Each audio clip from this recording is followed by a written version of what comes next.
यहाँ स्टेज पर उपस्थित इंजीनियर साहब सैयद जी, चांद मोहम्मद जी, हमारे खापों के रहनुमा हमारे बुजुर्ग डॉक्टर ओम प्रकाश धनखड़ जी, यहाँ पर उपस्थित मेरे बुजुर्ग, मेरी बहनें व साथियों, सबसे पहले आप सभी को मेरी राम राम। जय जवान, जय किसान। क्या बात, एनर्जी नहीं है क्या? जय जवान, जय किसान। मेरा वक्तव्य शुरू करने से पहले मेरी बहन ने कुछ लाइनें पढ़ी थी, वो कुछ अधूरी रह गई, उनमें 2 लाइनें उसको पूरी करना चाहूँगा।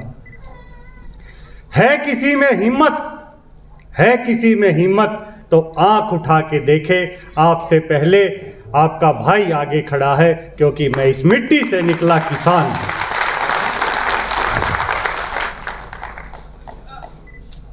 ये जमीन भी हमारी है, ये हवा भी हमारी है, ये लोग भी हमारे हैं, ये पेड़ भी हमारे हैं। लेकिन बार बार हमें कहीं ना कहीं बांटा जाता है, तोड़ा जाता है। और ये आज से नहीं है, ये हसन मेवाती के समय से है।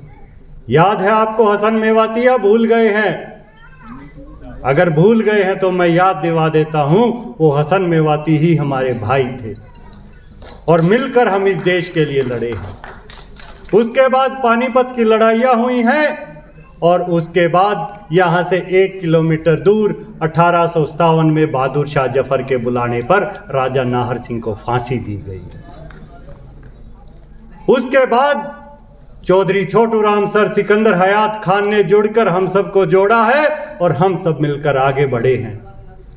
उसके बाद इन लोगों ने जब नूह में दंगा कराने की कोशिश की थी, तो आपके बीच डॉक्टर ओम प्रकाश धनखड़ बैठे हैं, जिन्होंने 6 घंटे में जाके सरकार को जवाब।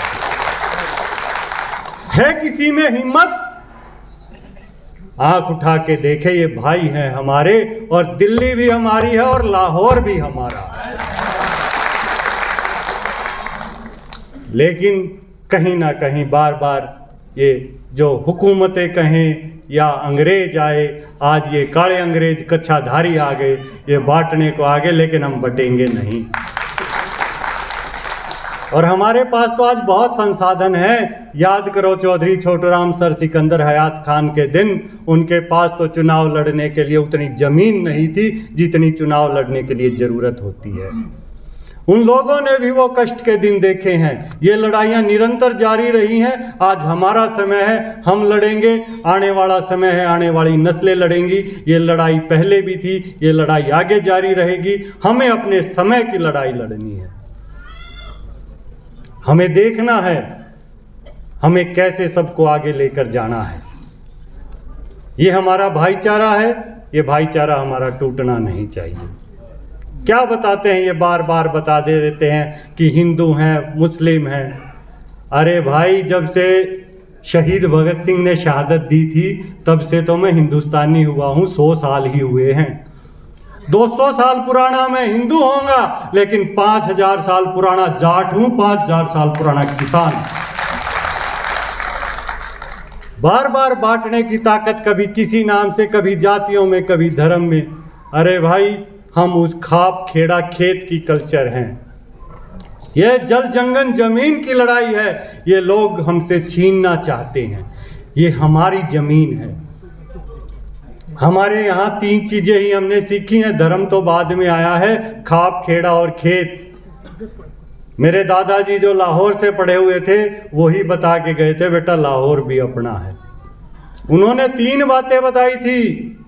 शिक्षा आपको चाहिए, संघर्ष को छोड़ना मत, और संस्कार हमेशा साथ रखना।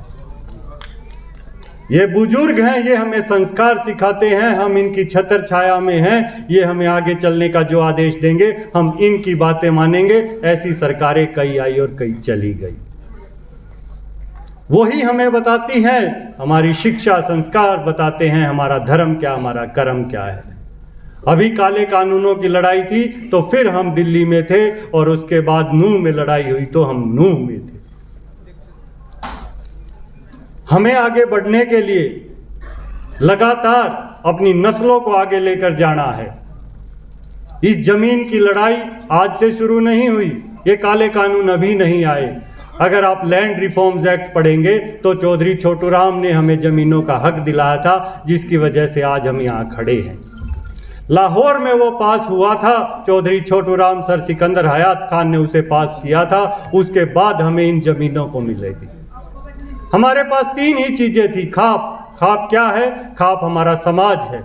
जब मुसीबत आती है हम खाप के पास जाते हैं, कोई हल लेना होता है, हम बुजुर्गों से पूछते हैं, वो हमें बताते हैं।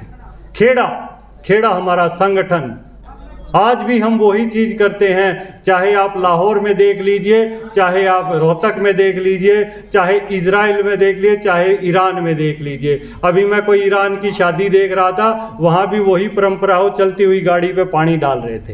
ये परंपरा हमारे यहाँ भी है। अरे भाई हैं हम, हमारा किसी का डीएनए निकाल के देख लीजिए। सर सिकंदर हयात खान और चौधरी छोटूराम की दिलाई हुई जमीन है, नहीं तो ये हमसे छीनना चाहते थे। खेत हमारे साथ चलते हैं, खेड़ा हमारे साथ चलता है। हमारे पशु वो पशु होते थे किसान के, कभी हमने खरीदे नहीं। एक पशु से अगला पशु, अगला उसी का दूध पीते हुए, वही जमीन, उसी जमीन पर खेती करते हुए हमने इस देश को भी खिलाया है और अपने आने वाली नस्लों को भी खिलाया है। ये बात मुझे कोरोना में महसूस हुई। ये बार बार कहते हैं लोग घर में जोड़ रहे थे क्या? अरे जोड़ना क्या है भाई, पशु से दूध निकलता है, गेहूं का ठेका भरा हुआ है, कितने ही दिन खा लो। ये हमारी मानसिकता को तोड़ने की चीजें हैं। हमारी मानसिकता के साथ खिलवाड़ किया जा रहा है, इस देश में हत्याएं की जा रही हैं। इसका बहुत बड़ा उदाहरण दे देता हूं। हरियाणा में गुड़गांव है, मेवात के बिल्कुल नजदीक, वहां बादशाहपुर से एक विधायक थे, हमारे भाई राकेश दौलताबाद। वो 2 भाई थे। जैसे ही इस देश में कोरोना आया, कोरोना की लहर आई, कोरोना का ड्रामा किया गया, पता नहीं क्या बीमारी है, और उसी कोरोना में उनके भाई गुजर गए। मैं तो किसान आंदोलन में था, इसलिए मैंने इंजेक्शन नहीं लगवाया, मैं कोरोना बीमारी नहीं मानता। लेकिन जिनके घर में मौत हो जाती है, उन्हें लगता है ये बीमारी थी। उन्होंने ये बीमारी मानकर वैक्सीन लगवाई, कुछ दिन पहले हार्ट अटैक से उनकी भी मौत हो गई। एक भाई कोरोना में चला गया, एक भाई उसके साइड इफेक्ट्स में चला गया। अरे बीमारी थी तो एक ही जाना था। वो पूरा घर बर्बाद हो गया। किस वजह से? सिर्फ इन कुछ कॉरपोरेट ने दिमाग पर हिट करते हैं, दिमाग पर। हमारे से पैसा इन चीज़ों के बारे में कहीं भी बांटकर ये हमारी ज़मीन की ताकत, इस चीज़ को ताकत को लेना चाहते हैं जो इस देश को सदियों से चलाती आ रही है। सर बहादुर शाह जफर जी का एक पैगाम था, हे जाट, हे किसानों, आज इस देश पर संकट का समय है, इकट्ठे हो जाओ। आज भी वही 1857 से हम 2024 में आ गए हैं। लेकिन मैं अपनी बात खत्म होते हुए आपसे एक ही बात कहूँगा, समय वही है, आज भी आप सभी साथी इकट्ठे हो जाओ। धन्यवाद साथियों।